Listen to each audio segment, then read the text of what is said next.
Good morning, good afternoon, or good evening, wherever you may happen to be, and whether you're watching live or archived. And welcome to episode number 28 in the Nautel Transmission Talk Tuesday webinar series. More of a roundtable thing. We try to have you folks involved as much as we can and make it a little more of a discussion than an actual lecture, because goodness knows we've all done enough Zooming in the past year or so.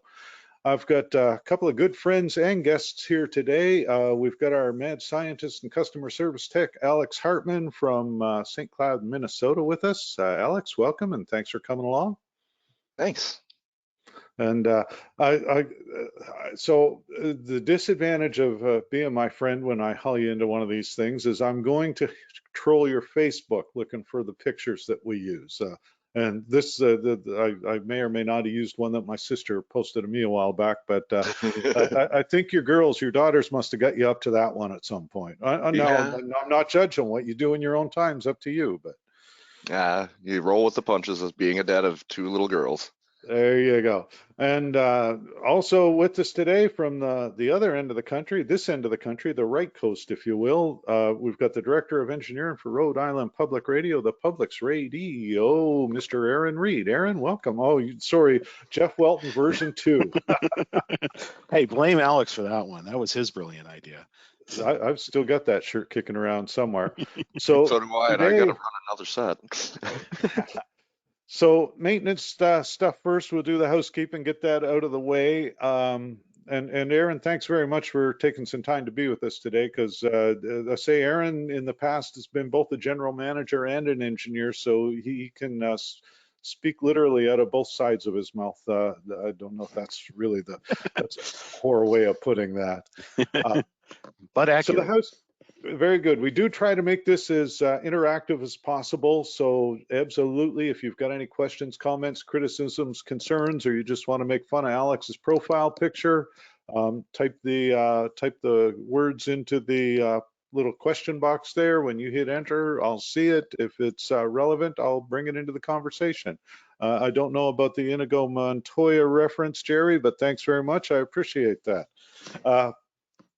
Also, if you have a microphone and want to become part of the conversation, there's the little hand wavy icon. If you click on that, then we'll unmute you and bring you right in there. So we'll have fun of that as well, or have fun with that. Alex, Bob Goff wants to know if we can just make fun of you in general. Yeah, Always. And I don't Always. think it's Just ever go for struck any of us before. Nope. So today, IT security with an eye toward VPNs specifically, because it's one of those things we see all these security presentations and everybody's like, you got to use a VPN, you got to use a VPN, you got to use a VPN, but nobody ever really tells you what it is, how it works, and what it does. We did have a request, and I'll bring it up here. Early on, Sean Mattingly had asked if we could do a VPN setup demo with popular routers and a user laptop. And within the time frame that we've got, that will be a challenge. So we're not going to address that primarily because there are so many different possibilities. But here's one question, Alex, and I'll throw this out there for anybody that wants to hit. Sean wanted to know if anybody was using a VPN with his browser router, a WatchGuard Firebox. So yeah, I've used them in the past, so they're good as any. Yep. There you go. So keep that in the back of your mind, Alex. Jot yourself a note, and when we get to, we'll hit a point where we're talking about gear, and definitely bring that on there too. William Harrison's also got a yes in there, so we can hit some specific comments on that. Why do we do IT security? Well, what we're looking at here, we did an IT security session with Wayne Pacina, the president of the SBE and Director of IT and Engineering. I hope I got your title right, Wayne, for Texas, for down in Texas. And I'm not even going to guess which university because I will screw that up and get it wrong. But when we did that one last summer, it was around about August, September, October, in that time frame. I got online, did a showdown, a IoT search engine search, looked for Barracks and Comrex. I did Tieline too. We'll address that in a second. And so on the left, that's what I saw last summer. On the right, that's what I see now. These are visible devices on the internet. And as a rule, I pick stuff that is used primarily for broadcast. So, you know, if I can see it, it's a invitation to hack it. Now, to their in their interest, or curiously enough, tie line has gone the other way. There's almost over 1,000 fewer tie lines on the visible internet now than there were last summer. So that was a really cool thing to see. I'm hoping that means they've upped their game. Question here, will you address open source VPNs? Yes, we absolutely will talk about that. As I said, there are several things. The first thing I want to hit, and I'm going to drag Aaron in on this one, is documentation, because until you know what you've got, how do you know how to protect it? And so what we've got here, Aaron, is something you sent me. And do you want to tell me what we're looking at? Yeah, this is it's nothing more than a Google Doc, or technically a Google Sheet. And what I've done is I've created a Gmail account, and I keep a desktop computer or a small form factor or a laptop at each one of my remote sites, just for, you know, easier access to things and research and whatnot anyways. And each one of them has a login to this account. And so I've created, as you can see, this sheet, and I have a sheet for each worksheet for each site.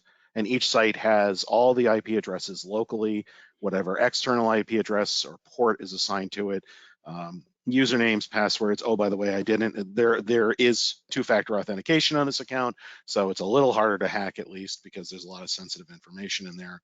But the idea is just that anything you could possibly want to know about the devices at a given site, this is where you can turn to it, and that means anyone who's authorized, who has to come in there and try and fix it, can work on it. And at the same time, what this has also let me do is standardize on a particular schema across all my sites. So for example, like each site, whatever the it's 192.168. something, and that something is unique to that site. And then .10 is the primary transmitter if it's internet enabled. .14 is the backup transmitter. .20 is the remote control. And I go, through all that stuff. And since, in my case, we're a medium-sized market, we're a PPM market, so we have a lot of hardware that has a lot of internet connectivity at each one of our sites. So this has been a godsend to keeping everything organized, and so I can keep track of everything that's there. And almost at every time I visit a site, this sheet is something that I will open up for one reason or another. And that's something we were talking about earlier, as I was mentioning the security on my router at home, and the fact that I've lost the access to it. And the big reason, so this is my cheater. Let's see, coming up on the camera slowly but surely, but Password Keeper's the file I use on my phone. It's password and biometrically controlled or accessed. But yeah, having the list of your IP addresses, the equipment, and you've got two columns to the right for username and password, which we obviously, well, you graciously blanked them for me anyway, but I wouldn't have included that. We did block out the IP addresses just on general principle, even though they are theoretically a little harder to get into. But having some sort of list of what you've got makes it a whole lot easier to figure out what you need to do to protect it. Now, Alex, speaking of lists of what you've got, you've probably got more stuff sitting in the immediately 5-foot radius of where you are right now than most of us have in our entire facilities. So, right. So do you have, what do you got for documentation, or is it just, I think I got that one of those over here somewhere? A little bit of column A, a little bit of column B, and sometimes even column H based on his document. So the one thing I want to plug is, where do you start? Because it's a daunting task to map your network, especially if it's already established and you just don't know where things are. There's a program out there called Advanced IP Scanner. It's a free program you can download, and you give it a subnet, and it will scan the entire network on any IP that it responds on, including, it'll do a little bit of querying of the hardware, so it'll know It's got a lookup table, so it knows that HP network cards are this type, so I can map that to being an HP machine. So you have an idea of what that device is. Now, I'm going to But jump in there things real like quick that. while you're taking a breath. Matt Hurton, our disembodied voice, is, I'm sure, frantically in the background. Yep, there I see the There chat it box is. flashing. So definitely, if you check your chat window, Matt will have posted the link to that. So Yep. that's useful. Carry on, Alex. Thanks. So that gets you started because you can export that out as a CSV file, which will go into the Google Sheet. So at least you have a starting point. And if you're a contractor and you're walking into a new facility, just the same, just run it so you know what you're up against. So if you're adding a new remote control, you don't step on the automation PC IP address thinking because, oh, it didn't respond. Well, they just had ping turned off on the Windows firewall, so it was really there, but you just took them off the air. So things like that where you know where you have to start. To the same point, they also have a program called Advanced Port Scanner. Just the same. So you could run it against it and known ports and everything else. It'll tell you what's available on the machine. And when you run it inside the firewall, you'll see everything. You really want to test what's on the inside and the outside and do an A/B comparison to see what's getting through, if anything. Now I'll throw a little caveat in there because as a mutual friend of ours who's not on here right now, so I won't bring his name up, but he likes to port scan stuff, and there are certain pieces of equipment that do not react well to that. Imagine that. So caution, use caution, especially if it's an on-air network that you're messing Yep. around with. But knowing And where you to start is the biggest thing, and so you can get to where Aaron is at with this document, where you can go into any site and be like, okay, I know this is my .2 network site, and you can know exactly what device is where is always helpful. And I'll point Aaron? out too, a lot of sites are using AOIP these days. Knowing what's on your network when it comes to AOIP is critical because otherwise you will eventually stumble across something that takes them off the air. And it can take a while before you figure out, oh, that's what I did that knocked the router off. Yeah. Right. Now, Shane Toven, who probably has as much experience with big networks as any of us, and maybe more, made a comment too that it can also trigger IT security flags. And It can. for anybody who's in a situation where, and Aaron, I'm sure you run into this, and Alex, I know you do it at one of your other jobs where the IT folks are not the radio station engineering folks. Now, I've unmuted Shane. So, Shane, what are your thoughts on that? Because that's something that you run into quite a bit. Hey, guys. Yeah, it is something we run into quite a bit. I mean, with hundreds of sites out there and nearly 1,000 some odd signals, it becomes a real issue trying to track all of that and keep track of what goes where. Yes, documentation is super important. We have a custom in-house database that we use for tracking all of that, and a number of other things. It's it was something that was developed for our own needs and has kind of evolved over the years. Yeah, as far as IT security goes, I'm in a situation where engineering does not manage the IT resources other than necessarily other than maybe installing the equipment at the site. But there's a block of IP addresses for each site, and yeah, sometimes a contractor will go out there and install something. He'll put it on the wrong IP address, or there'll be something out there. It doesn't happen very often, but there'll be something plugged into the network, and nobody really knows what it is. So, so yeah, that gets important. And now there's even there's a separate IT security department as well, dealing specifically with security issues. So I haven't come up on their radar yet, but I'm sure at some point I probably will. And you made it a note here about channel numbers versus IPs on AOIP. Absolutely, yes. As important as the IP addresses themselves in an AOIP world are the channel numbers, because doing a channel number or duplicating a channel number on an AOIP network can cause just as much havoc as duplicating an IP address with either AOIP or any other piece of equipment. Right. Very true. All right, thanks very much for that, Shane. One note from Scott Clifton, and Scott, just drop me a note if you've got a microphone or don't have a microphone, but you made a comment here that not everything will show up in scanners too. That's true. And that, oh, no microphone at the moment. So Alex, elucidate. I'll let you handle that one. There are, like Windows Firewall will do its best to obfuscate any type of port scanning attempt and things like that. Linux is really good at it, deny all type stuff, just like your router does. However, there are some things that even Windows can't obfuscate, like Windows file sharing or SMB shares, things like that, that just it needs to run. Those are just always going to be there. Now, that being said, if you want to know what the local machine is running, not necessarily port scanning from remote, but port scanning from the local machine and scanning local host, not necessarily the IP address, but 127.0.0.1 will always answer. Okay. And that's one of the things that Scott mentions, that is Omnia processors are hidden. Yes, Omnia by default will disable any attempts at port scanning or pings. ICMP is turned off. That you have to know it's there.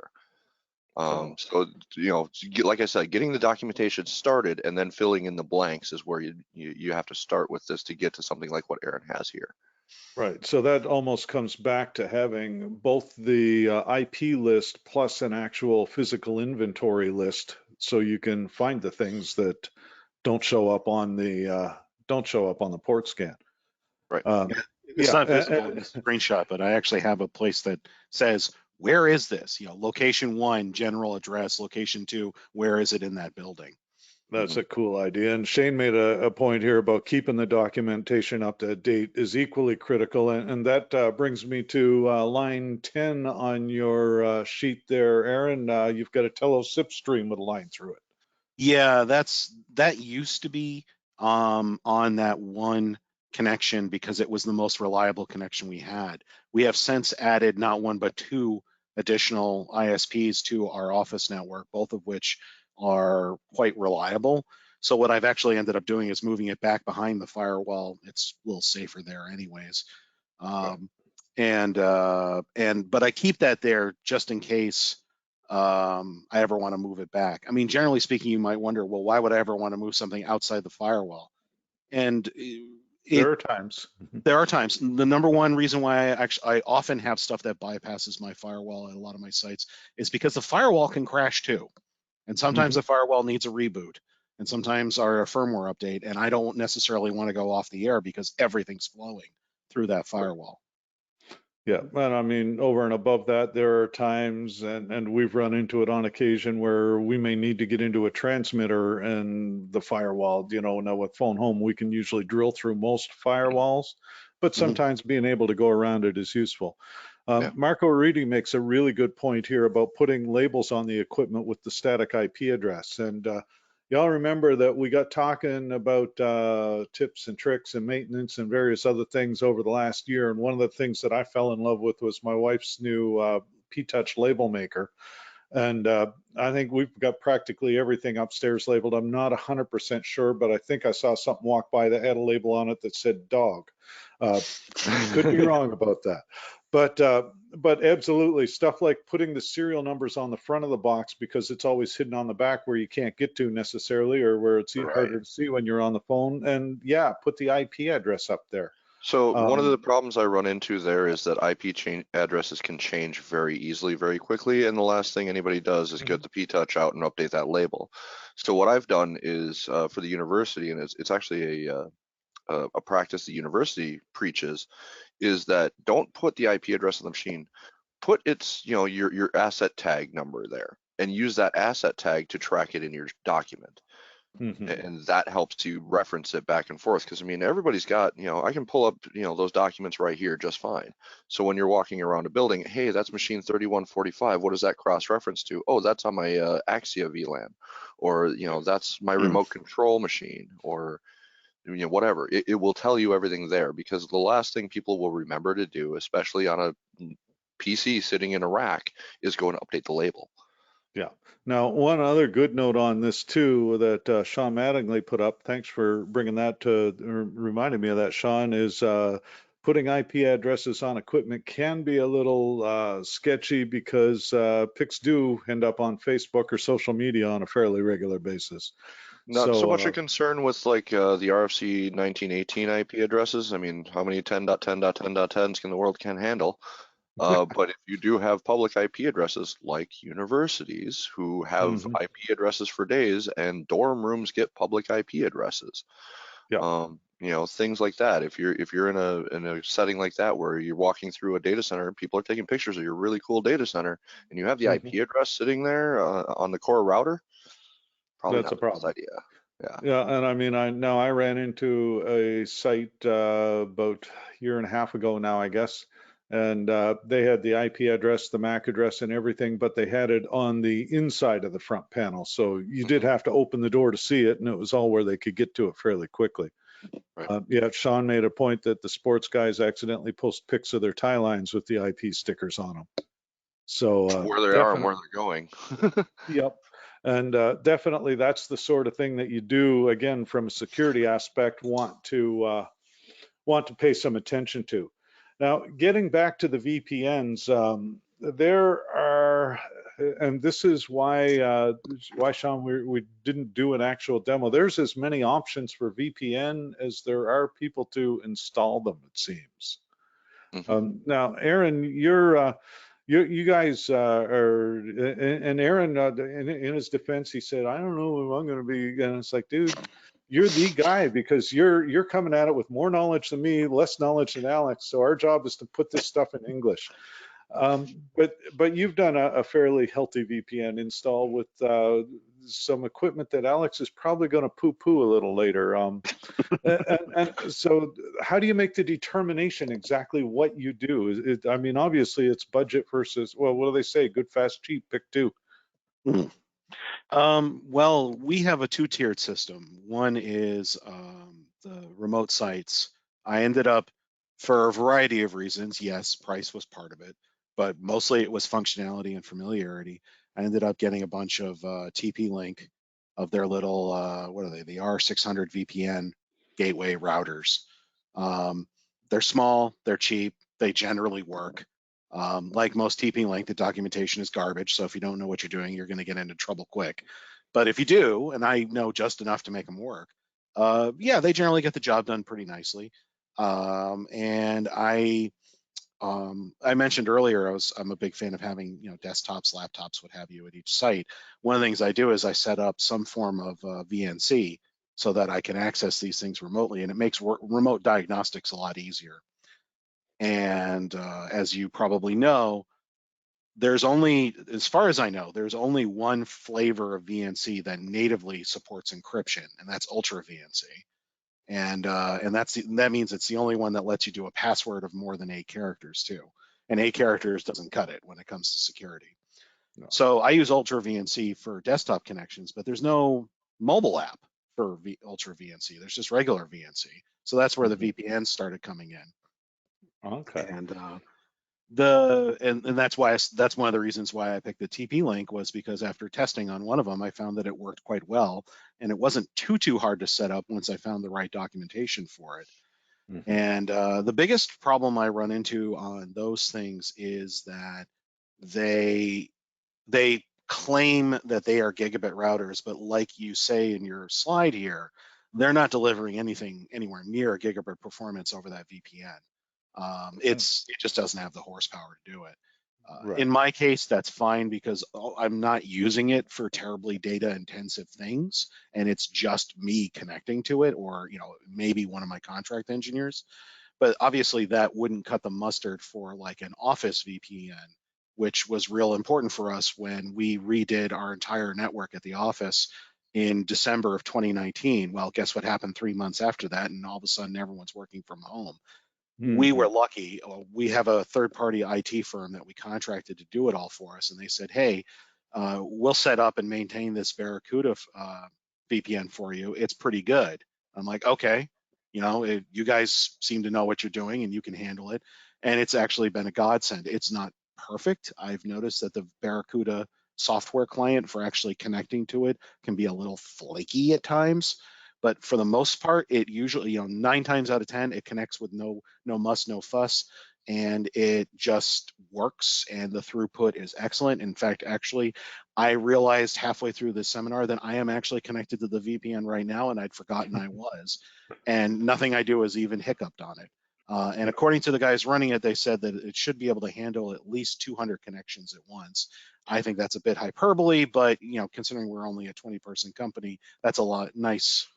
It all depends on how it cushions. was configured too. It could be, and we'll dive into a little deeper. It's the difference between active tunnel and split tunnel, just the same. Is all your traffic from your workstation going through the VPN at work to be packet inspected and sanitized, versus a split tunnel where connecting to, go to meeting, for instance, is not a resource that you're needing it to go to the corporate LAN. So it's not using that connection. But when you try and get to, like, your VNC connection at a Tiverton site, for instance, it will traverse that path. So it's called a split tunnel difference.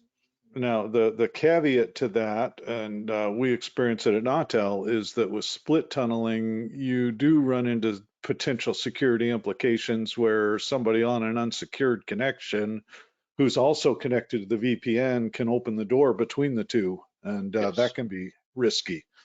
So by all means, like I said, your mileage may vary. You look at what you need to accomplish. Joe Geerling had a question in advance, and this comes into the throughput point. Looking to use cellular data at rural sites where cellular data beats DSL speeds. So what about Cradlepoint VPN? I know you've played with some Max Connect and things like that, Alex. So Yep. How about that? Yep, they talk. Well, like we said, we get into the languages of VPN later here. But the Cradlepoints do talk a VPN system. You can do it as long as you've got somewhere to go with it. Because remember, cellular providers like Verizon and AT&T don't actually give you a real IP address. They're by nature. Max Connect being the difference there. But if you were to go to any Verizon store and buy a Cradlepoint and put a SIM card in it, chances are you're getting a carrier grade NATed IP address. So it has to call out, not you call it.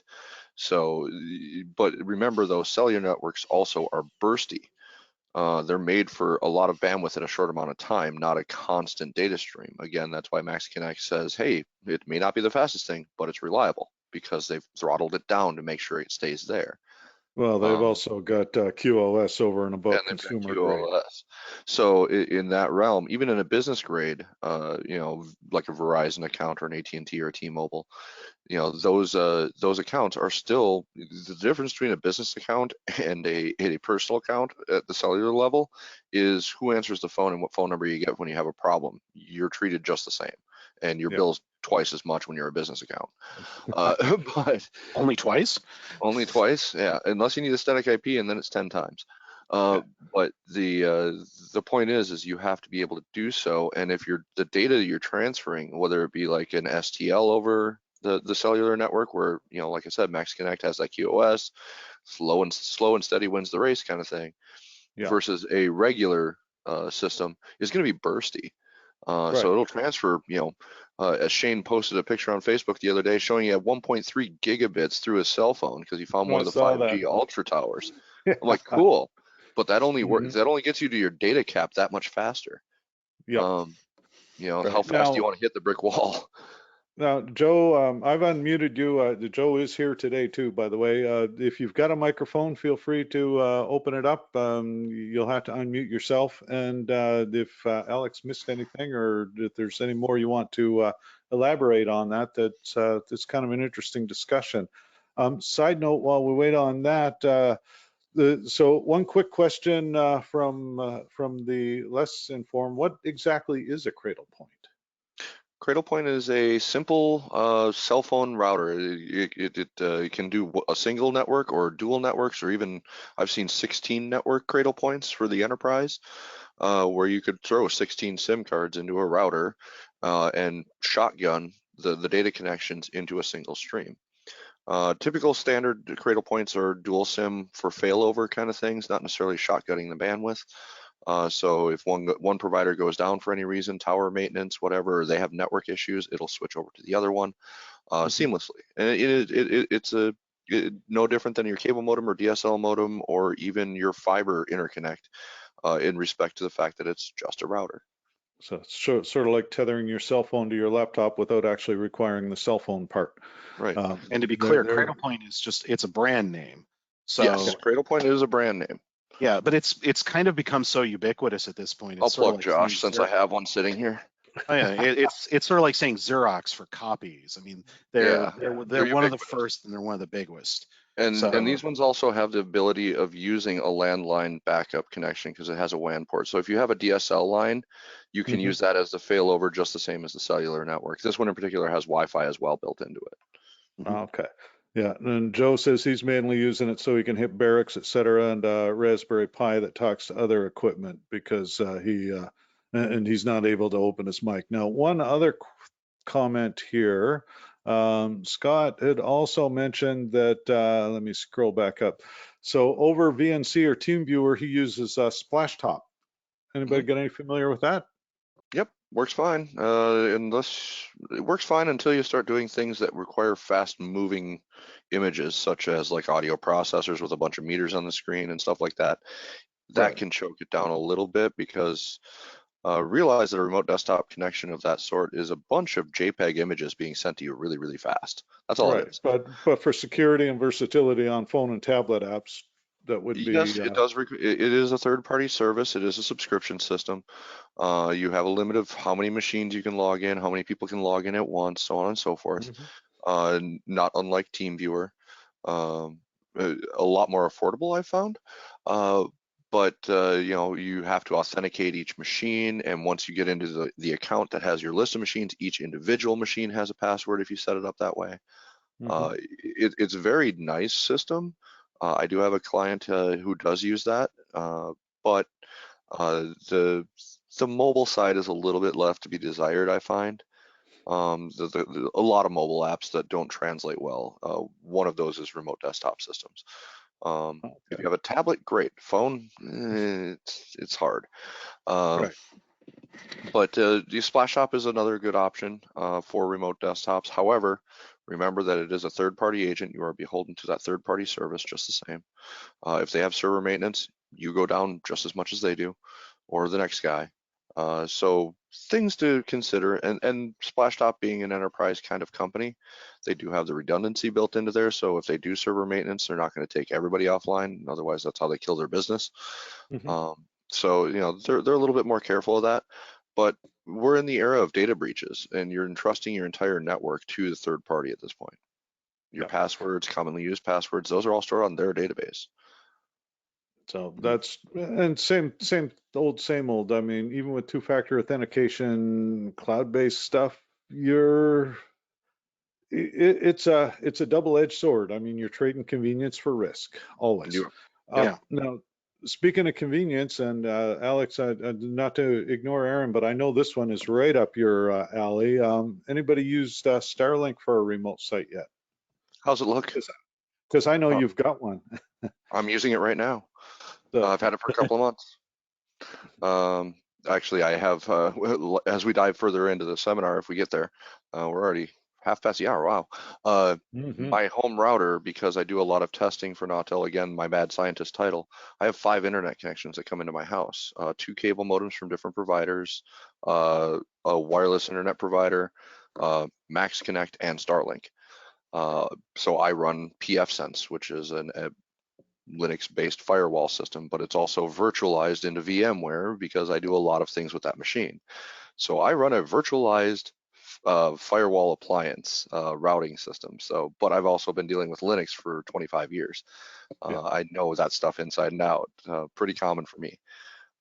So, you know, definitely not for the entry level. You really need to know what you're doing with that system. Right. Ray Lewis had mentioned that using a Netgear BR500 point-to-point VPN because of the easy setup, which is, you know, Cisco's great if you, again, know what you're doing, but for entry level, you know, what are your opinions on? And I mean, I know you tend to be a little more purist when we come to brand names, whereas Aaron is more, this works and it does what I need it to do and I can afford it. I've got the Chinesium routers over here just the same because guys like Aaron need to know those options, and you know, Guys and like use Guys that. like me, huh? Yeah, well, I mean, I will say, guys like you more that have the business background and the programming background and are still learning the technical aspect, where guys like me from a very young age have dived hard into the technical stuff. Right. So my background is I already have a Cisco certification, multiple levels. So I'm used to that world. I've been used to that world since 1996. Great. So Now I'm old and dumb. right. Yeah. So you got that. But you know, for the instance here, you know, your TP link, this is the power adapter that it comes with. Very cool. This is the power adapter that comes with my Cisco. Yeah. Any questions? Well, and exactly, there are, you know, there's always decisions that are going to be made, and you look at budget, you look at what does the job you need to do, and I mean, on the other hand, a $500 Cisco will buy a lot of TP-Link adapters. It will. It So, will. you know, But stack them you're up. also looking at feature sets and what your enterprise is capable of. The TP links are great for, you know, what they are. I mean, they do have a dual WAN failover system. They do everything like a Cradle Point does from Max Connect. But their use at that point is the end of it right there. They are the basic of basic, and they sometimes the failover system takes a while to kick in. I will say I found in my findings is forced failovers will show you how long it takes, and definitely when you do something like this, force it to fail so you know what you're in for. Yeah. Right. And I mean, it's the same as like if you're running virtualized like Amazon Web Services with load Yes, sharing, you're 5 or 6 seconds if you're running an HD stream, for example. right. And VPN services and softwares and software firewalls or even hardware ones, depending on the protocol you've chosen for your VPN or IP security, may or may not follow the failover. So let's see, we're on slide 618. We better click her Move ahead it a along. notch. And I'm just going to That- leave this one up here and we'll talk over it. But this is a really good thing because, and it comes back to the Shodan slide that I posted earlier. If folks can see your gear, it's a target to be hacked. And that's where the VPNs and the firewalls, you know, and folks talk about port forwarding, but port forwarding, all you've done is put a mask on the pig. It still looks like a pig. I still know the keys under the mat. That's Yeah. all it is. So, So with this, look at the TP link versus a Cisco or a FortiGate or Palo Alto if you want to get into the stupid high enterprise. Malware, spyware detection, intrusion prevention, active scanning of all the data that comes through your network before anything bad happens. These are the boxes that do it. Yeah, they cost a little bit more, but how much is that ransomware going to cost you at the end of the day? How much does the PD running around with his laptop that his kids put TikTok videos on going to cost you at the end of the day? for general background information, and they've made it fairly public. Station out on the West Coast, when they got hit by ransomware, they're estimating well over $1 million to recover from it.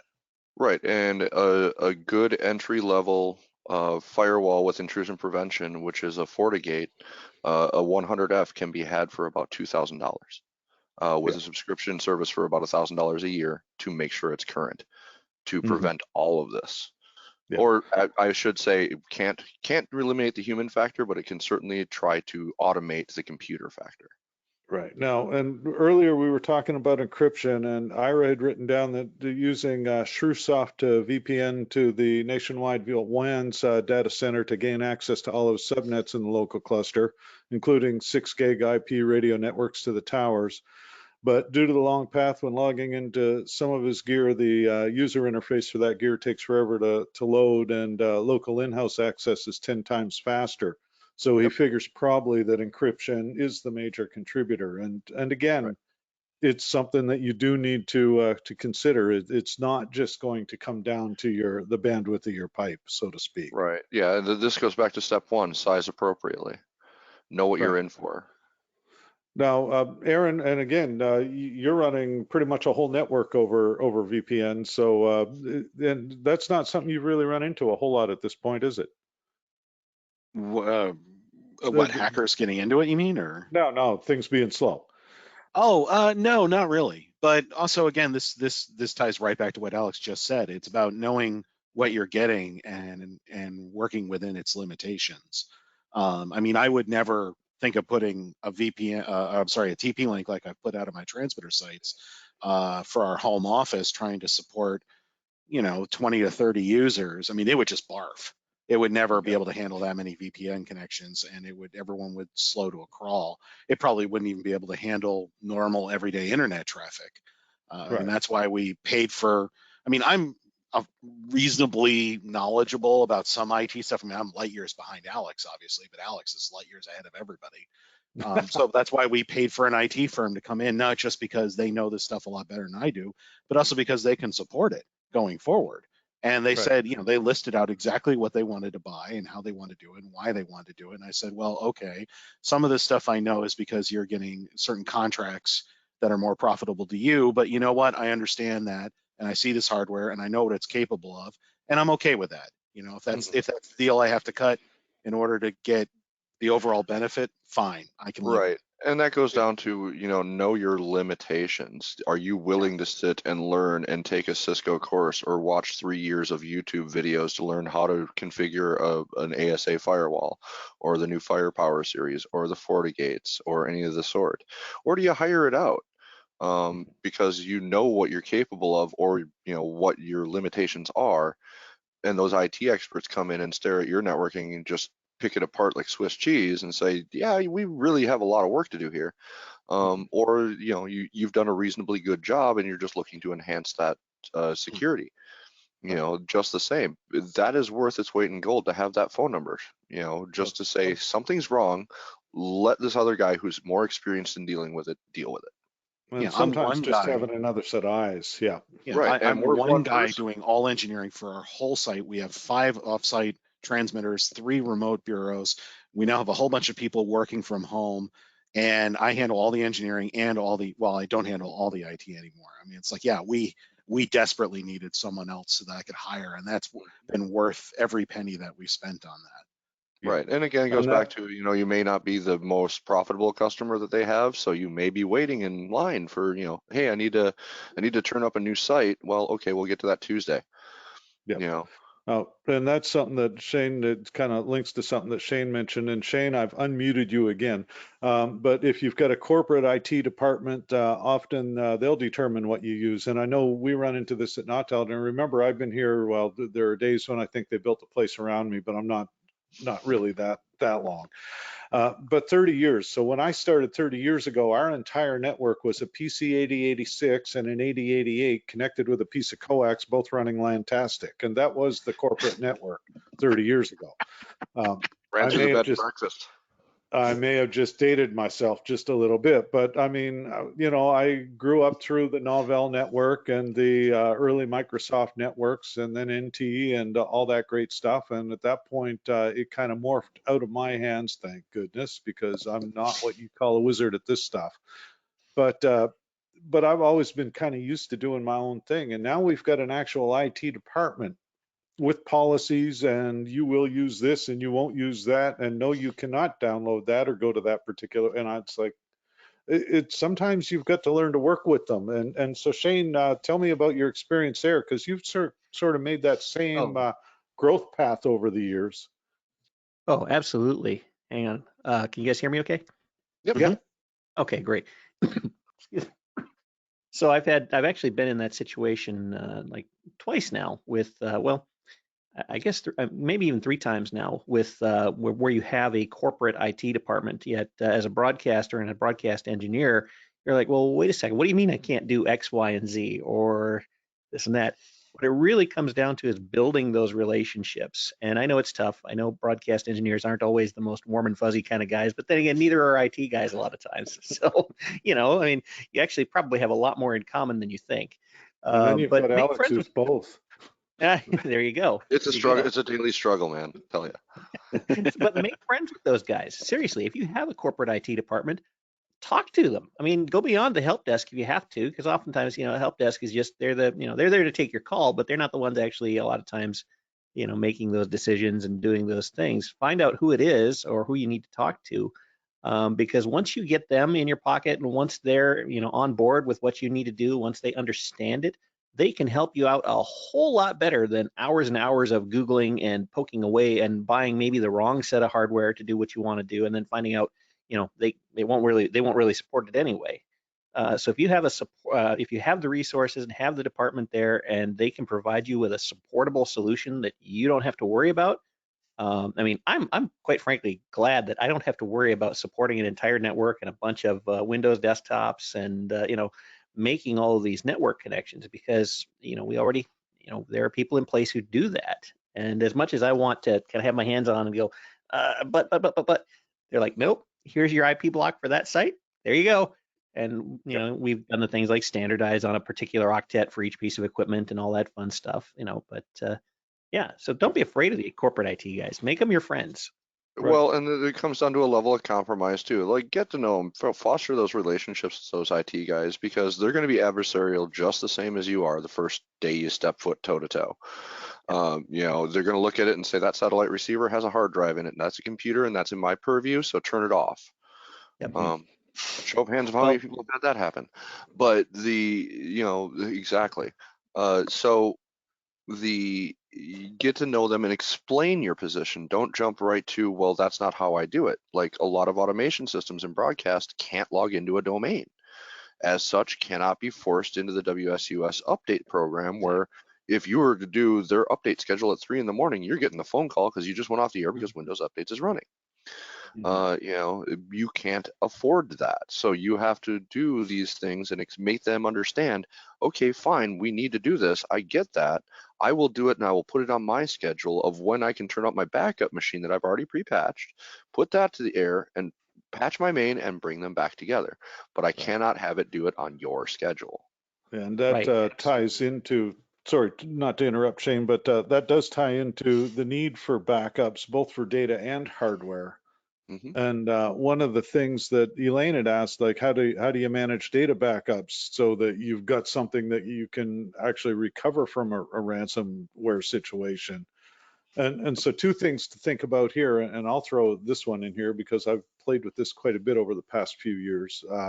Number one is your data backup has to be physically disconnected from your devices. So you do your backup, you unplug whatever your backup media is, and you sit it in a safe place, preferably offsite, but that's a physical security thing over IT. And then when you do get the ransomware, and these days more and more, it's become a matter of when, not if, then first you isolate the network from the outside world totally, and then you can start to look at recovering. But definitely your backup has to be air gapped, because if it's physically connected, it's not a backup, it's just another source to be infected. Right. Well, and the other thing too to think about when you're rolling a VPN and you have these sites, a lot of people start looking at all the positives right away, which is good. Hey, look, you've got a VPN at your offsite tower site. You could throw a little bandwidth throttling on there and do incremental backups of your automation music, for instance. And you have it. You've just created part of your 3-2-1 backup solution that IT guys absolutely preach from on high is what you should have. But if something goes wrong and someone gets into your network, ransomware happens at the studio, that your remote transmitter site through the VPN is now directly connected, and it's affected just the same. Yep. So that backup is now crippled just the same. So the other side of that is put it off site in the cloud, something like that. Sometimes the thumb drive's just not big enough. So you will have to deal with, incremental backups to a cloud service or an offsite machine that its backup schedule is not necessarily air gapped, but gapped, where it shuts down for 24 hours or 48 hours and then starts doing its backup every 48 hours. That way you have that time frame to catch what happened. Yeah. Now, Aaron, looking in your position, what do you guys do for backups on it? Do you have a regular system for it, or is it just sort of as you need to? We do and we don't. I mean, we are a full-time news talk station, National Public Radio affiliate. So for us to have a backup that is sort of a static, sort of every once in a while, plug it in when disaster hits, is not as useful. but I don't want to minimize that because for a lot of stations, it's incredibly useful. You know, if something like what Alex is describing hits us, my go-to response at that point is, if I haven't lost my main transmitter site at that point, I'm going to fire up the aux, and I'm going to, if I can remote into it, I will. If I can't, I'll just drive out there. It's 40 minutes away, and I'll connect one of the brick links directly to one of NPR's feeds down in the network operations center in DC, and that's how I'll get my content until I can get things fixed. You know, that's the kind of like level I'm thinking at. In terms of more day to day, we do have an offsite system. The computer that runs it was actually built by Alex.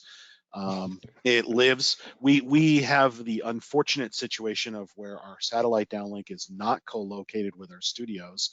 So I have chosen to make lemons out of lemonade and create a backup studio at the offsite facility where the satellite dish is. And so we actually have a fiber connection that runs between the backup studio and the main studio, and there's a one-way copying we use Encodad, and it uses Gateway to copy our local breaks over, so that as long as they've been recorded in a timely manner, we can switch to the backup DAD feed, which comes back to the Air Studio over a Bricklink, and it will sound exactly as if it were a normal day for us. But yes, I'm perfectly cognizant of the fact that because there's a direct fiber link between the two sites, if I get hit with malware at my main studio, it's going to infect the backup studio too, almost certainly. And that's the risk I'm taking in order to get the benefit of you know, a more robust, more transparent to the end user backup system. Right, and we could dive down the rabbit hole on all of that, but from, you know, the 90 percentile out there that are not enterprise level with virtualization and snapshots and the ability of doing stuff like this, yeah, there's, you know, a lot of people poo-poo the fact that, oh, what do you mean I have to pay $20 a month for a service to do this? Well, like Jeff said, it's not a matter of if, it's a when. Yeah, it's cheap insurance. Yeah. Now, flipping ahead, whoops, yeah, I just want to make sure I didn't flip too far ahead. So this sort of segues into this with the cloud services and testing new software. You know, you got some acronyms here. Well, VPN's pretty obvious, but SD-WAN. Software-defined wide area network. It's the Okay, new way buzzword beyond me. of the day. Way beyond you. It's a buzzword of the day for the network integrators out there. Think you know, MPLS, where it was a dedicated Metro Ethernet circuit that goes from site to site. So it logically looked like it was on the same network, but traversed separate networks in the background through the telco. SD-WAN gives the power to you to use standard internet links like a Comcast cable modem or your Ocean Link fiber, and you can create those SD-WAN software-defined sites that have this WAN portion to it. It is definitely high-end enterprise, not for the layman. Right. But if you have multiple for remote studios and multiple data centers that you're handling, cloud-based solutions, if you're trying to deploy, you know, software that, you know, TV does it more than radio right now. You know, there are applications for content ingestion and stuff like that living in AWS or Azure.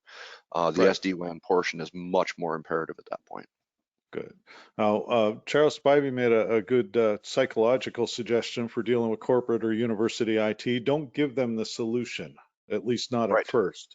Tell them your problem and let them tell you the solution. Then you can explain why that may or may not be an option, and let them say no to you first.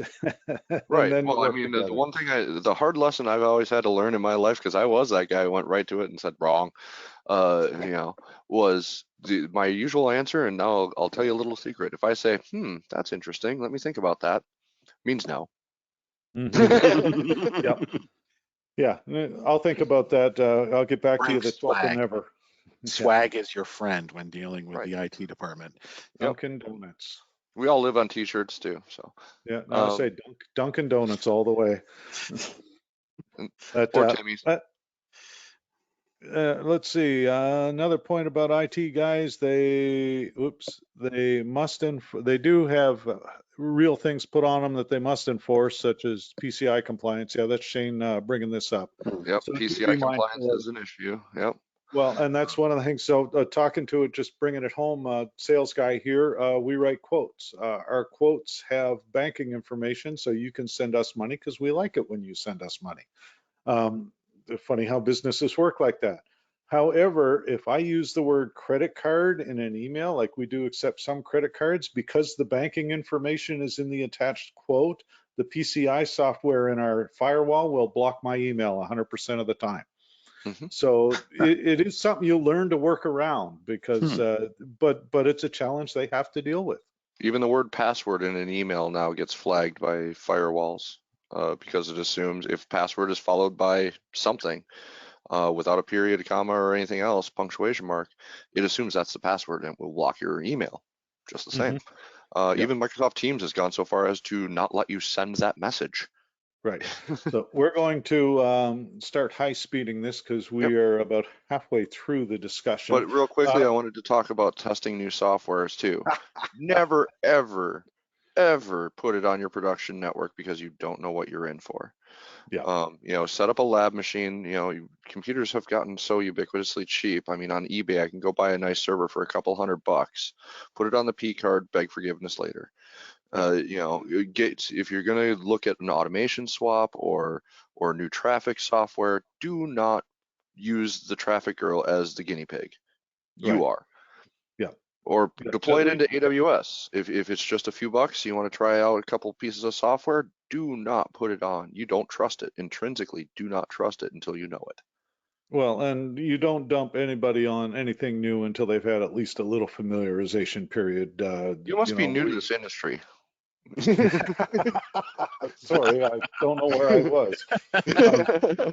We did cover this pretty well, but I did get a couple of requests. One about Ubiquity Wi-Fi bridges, and another one about Ubiquity network security in general. What are your thoughts about that? So Ubiquity has made the long-haul Wi-Fi links a reality for the layman. Before they were very unobtainium, very expensive systems, and that's kind of where their competency lies. They are new to the router and switching game. As such, they've got a long ways to go.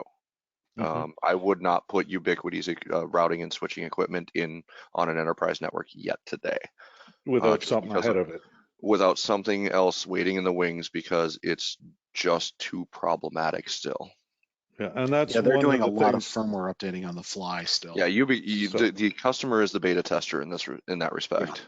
Yeah, and that can be scary. One of the things Mark Forrest mentions, they've got 3 different means of backup too: cloud, NAS, and replicator. And I'm kind of jumping between backups and VPNs, but the two are so tied together sometimes it's kind of hard to differentiate. Absolutely. So you can jump even further into the software world too. There's plenty of software options out there. OpenSense and PFSense, and OpenVPN, which is part of those things, which are router firewall packages. Again, very advanced level stuff. For what it's for the worth, layman. Informatica is he's got a blog and around about late 2017, early 2018, he did a really good series of articles on putting OpenVPN on PFSense.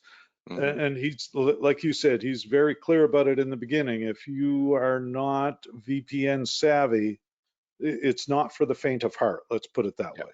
Yeah, that is definitely for the experienced, not even intermediate level. That is definitely an experienced level system.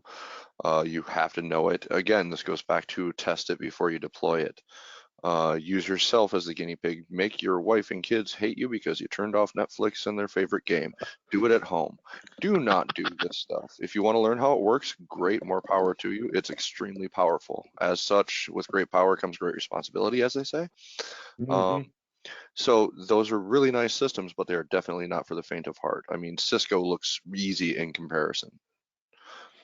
It's way over my head. I freely admit it. I tried messing around with PFSense once. Yeah, Soft Ether is actually a really cool program. I've been using quite heavily in the lab with some of my worldwide projects that I'm working on here, Hmm.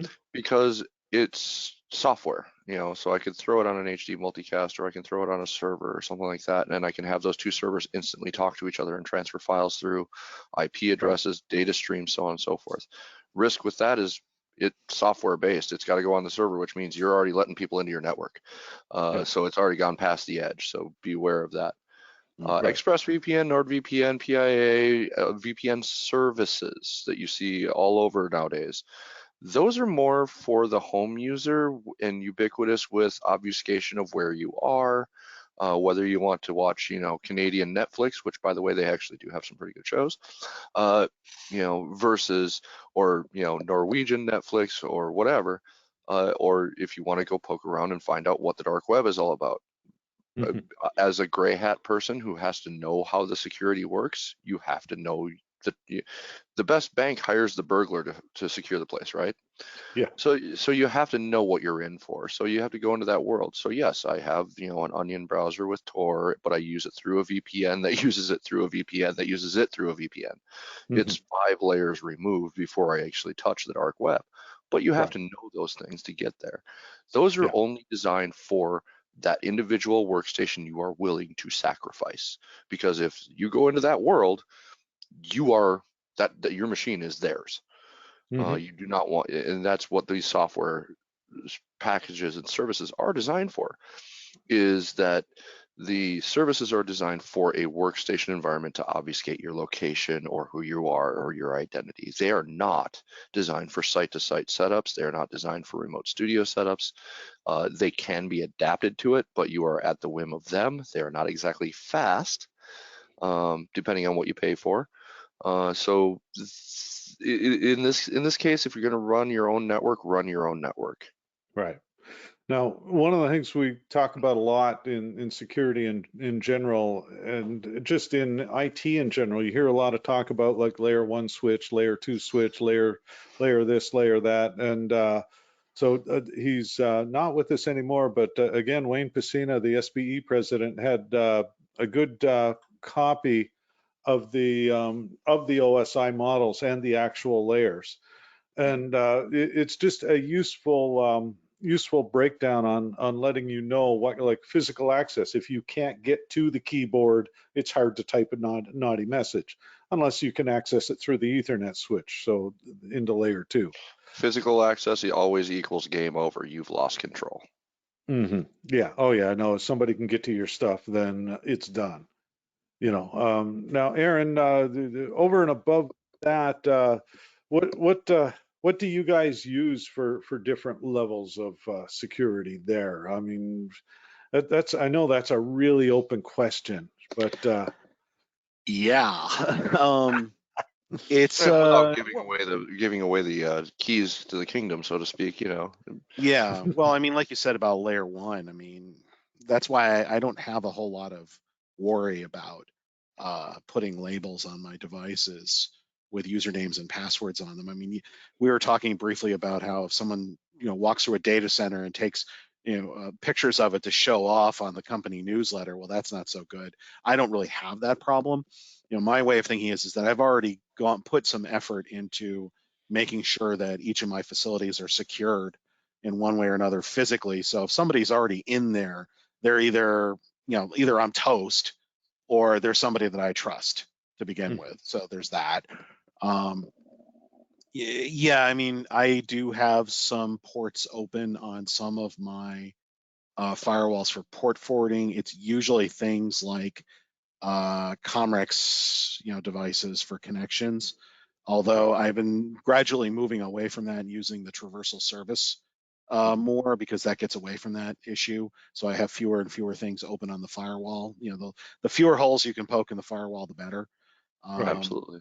Yeah, non-standard ports helps. It's not a panacea, but as part of a balanced breakfast, it doesn't hurt. I've noticed that with VNC, you put anything that's publicly available on port 5900, and it will get banged on all day long by bots trying to hack it. So I don't Yeah. put any of my VNCs on 5900. Right. That sort of thing. Uh, Beyond that, strong passwords. Always change the default password. Like you said with Shodan at the beginning. Oh my God, please don't leave the default passwords on there. Again, it's not a panacea, but it helps. Mm-hmm. I don't. Oh, I do have it further ahead here. We're just going to skip ahead there. The 5 things. There's your 10 most common passwords. Yeah, don't Look use at that. those. Passwords right there. But I don't see admin on that list, which I really don't see kind of the I don't surprised see me. the one from one of the movies that I grew up watching. Love, Secret, Sex, and God. Well, what your friend is here is a website called correcthorsebatterystaple.net. Yeah. And that's a takeoff of an XKCD comic where someone actually made a strong password generator based on that. And I use that for all my passwords, and it works quite well. And if you're a Linux guy, you can do MK password. It's a command line utility to actually generate passwords. Right. And I mean, or I've got a password. Well, my password keeper program's got a generator, which works really well. Jeff Wilson, our West Coast guy, mentions so he uses Joshua.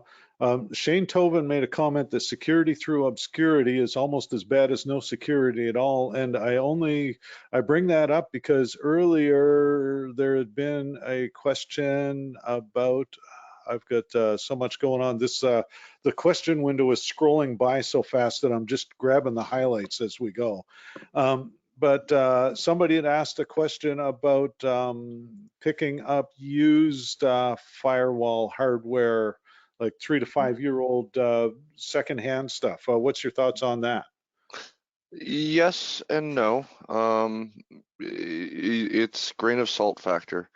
A lot of the off-lease stuff that is out there is perfectly fine. I use it for network switches, routers, because you can get some really nice equipment extremely cheap because they're gone into retirement running a broadcast facility, honestly.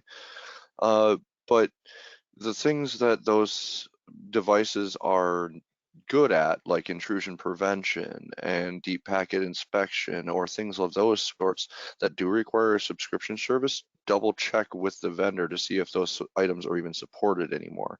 That's why you're seeing a lot more, as I call it, enterprise e-waste. Is because they'll discontinue a product in favor of a new one because they changed something around that the old one didn't support, and that's why it's an $80 product now on eBay versus the $3,000 that they charge today. Yep. But So, that being can't said, get into if the you're not real going to one. use those features, they are perfectly fine. Yep. Yeah. And I wouldn't do it on the cheap stuff. Cheap stuff, there's no point. Yeah. Well, used cheap stuff is high risk. I mean, no question. It's like these days, I've got a bunch of powered outlets or IP accessed outlets around the house. 2 of them have taken to randomly turning themselves on and off at various times of the day, irrespective of program, and I've got a pretty good idea why. So, I've got a hole or 2 that need to be Wasn't plugged of me. my own. Look at Alex. That's what I did. That's what happens when I bring him in here and feed him donaires when he's over for training season. We're running low on time. You've got a slide here about a couple of modes VPNs run. Sean Mattingly made a good point about passwords. He likes profane passwords because no one will ever yell it across the room. That's true. That's I true. like that. I like that level of creativity. But so talk to me really quick about the modes VPNs run, and I'm going to cut you off in about 45 seconds. So I want the fast version. Fast version is L2TP IPsec is the most commonly available version that's out there and most useful and widely accepted. It's very secure still. Ike v2 being the other very widely accepted version. The rest of them, OpenVPN has their own protocol. Great. If you only talk to OpenVPN, ever works. The rest are proprietary in general or hacked already. So Very good. L2TP IPsec or IPv2 IPsec are the only 2 that you should be doing at any level at this point, unless it's specialized like Cisco VPN or FortiGate. Right, and I mean FortiGate, of course, is what we use at our place. So, and I have a love-hate relationship, but that's more because I'm not the IT guy and I don't get to make the rules anymore, which sometimes that sucks. Now, talking about security, this is another one of Wayne Pacina's slides. It's a really good sort of, if you visualize the whole system as a fort, and take the onion approach and apply it in different layers, then you can sort of work your way in, because obviously you can make a totally impenetrable system. The problem is a totally impenetrable system means nobody's able to use it, because that's the only way you're going to be able to do that. So points to ponder, and there's Aaron's note about don't poke holes in the firewall. But so somebody had asked, what's a good, reliable, free VPN for use on a desktop, laptop, cell phone, and tablet? And that comes down to the line number 5: easy, cheap, reliable, pick two. What do they used to say about any equipment? Good, fast, cheap. You can have two. So, you know, it all comes down to what you're trying to accomplish. I know I'm kind of high speeding here. The 5 things you absolutely should do if you don't do anything else, VPN notwithstanding. Now, segmenting the VLAN, we've run into some situations where some gear does not allow you to do that. So sometimes you have to change physical locations to keep things on the same subnet. Or you go back into the enterprise and let the switch do it for you. So you can move it from the device back to the network, which is what I recommend people do. Also, things to think about that we haven't even touched on is Wi-Fi. Wi-Fi is the biggest danger out there, because Wi-Fi doesn't respect boundaries. It doesn't care that your door is right there. So make sure, you know, always make sure, even in certain situations, I know like our corporate policy is that you know, the client isolation, I believe, is turned on, so you cannot use your Wi-Fi device to touch a wired device. They cannot see any other devices. Guest networks are a thing. Make sure that those are enabled, and quite honestly, don't even call them guest networks, just call them programming networks, because then the programming department will use them perfectly fine. They don't realize that they're completely isolated. Well, no, sorry guys to pick on, but yeah, a lot of those things come from there. Some of it is a psychological game. I mean, IT security is as much psychology as it is actual physical things. Right. You know, I mean, it's so be aware somebody, right? Somebody had mentioned earlier not or outlying USB sticks for anything but engineering or IT use. And yeah, sometimes that's viable, sometimes it's not an option, but at the very least, my recommendation is have a sacrificial machine like you were talking about earlier. You could have one in the lobby that gets plugged into the internet once a month to be updated, or once a week or whatever, to have the security definitions updated. And it is the guy that you scan the stuff on before you put it into the production computer. Right, and bringing your laptop from home, you know, and then plugging it into the corporate network. Not recommended. Don't be that guy. Yeah, back to the default passwords. I see 123456 beat 12345 out, which is kind of intriguing to me. But hey, there you go. Minimums. So 10 things to do: change your default logins and passwords. We've beaten that. Marco made a comment about having a Comrex outside the firewall, and yes, the default password has changed. And like Aaron was saying earlier, there are times when that's really desirable to be outside the firewall with some gear, so you've got some continuity in case stuff goes sideways. And it's a little out of scope for this, but know these 3 letters as well. It's called DMZ. Demilitarized zone. Right, which where all your untrusted devices that need to touch the internet live, which is a separate port on your router. So it can't get in, it can't go out. Yeah. Pretty much. So go read up on that, and that's where your Comrexes should go, is in a DMZ zone of your network. All right, so man, hitting the wrap up. All this stuff gets archived. New Waves newsletter. I just saw one hit my email this morning. I don't know if that's the advanced copy or the real copy, but if you haven't seen it yet, you should see it very, very soon. This gets archived along with all our webinars. We've got a new series starting in March, so we'll be alternating Transmission Talk Tuesdays and Webinar Wednesdays. So March 3rd will be on a Wednesday, next week on a Tuesday. If that doesn't get confusing, I don't know what will. I'm sure you'll see me showing up on the wrong days more than once. Before we finish up, Aaron, anything else you can think of that needs to be added? Did we hit it all? What did we miss?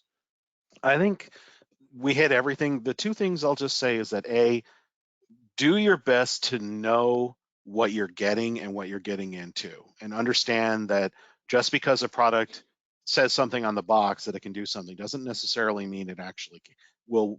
A, doesn't mean that it can. B, doesn't mean that it'll work for your situation. And beyond that, the other thing I'll say is that there is no one thing you can do to truly secure a network. It's always going to be a menagerie of stuff creating an overlapping security boundary. And on top of that, it's the same thing with backups too. It's not necessarily about having this perfect backup somewhere. It's about having multiple options so that if any one of them gets lost, you're not completely hosed. Right. And I mean, the other thing I tell folks is more than anything, it's a mindset. It's getting folks thinking of, it's like safety. You know, you get folks thinking of it, they're less inclined to do the things that cause you to need the backups or the security.